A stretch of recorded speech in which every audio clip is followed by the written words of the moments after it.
there are a couple of very important lessons in my mind from the Greek crisis. The first is, don't fall into easy answers about the character or the moral values of other people to explain a crisis of the kind we're seeing in Greece. The story has been told in America as one of the feckless Greeks, the lazy Greeks, the non-tax-paying Greeks. It's not true. For example, about a third of the Greek GDP is paid in taxes every year by Greeks, more than Americans pay. Secondly, the Greeks are not anti-entrepreneurial. In fact, they have the highest number of entrepreneurs per capita of any country in Europe. Third, the government is not bloated. The number of public sector employees in Greece is about 1 in 5 of the total labor force, which is right at the European average.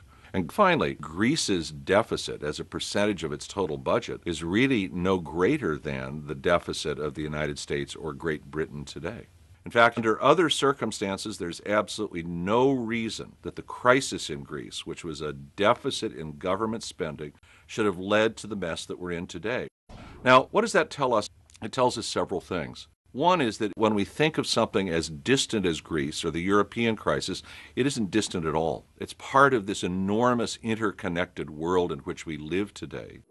The second is that it's not enough to default to simple moralizing about the bad Greeks versus the good Germans or the good Americans. It's very important for us to better understand how countries are being affected by global financial systems, operating in many ways independent of national interests or national regulators.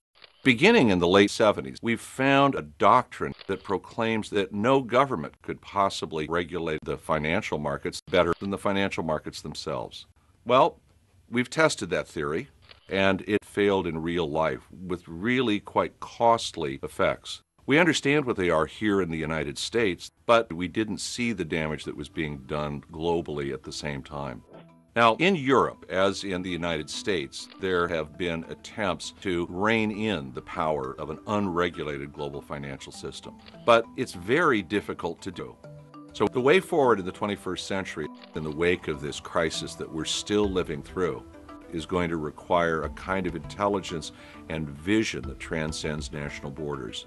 And that will have to come in part from citizens demanding behavior of public leaders of all sorts that moves us to a new world.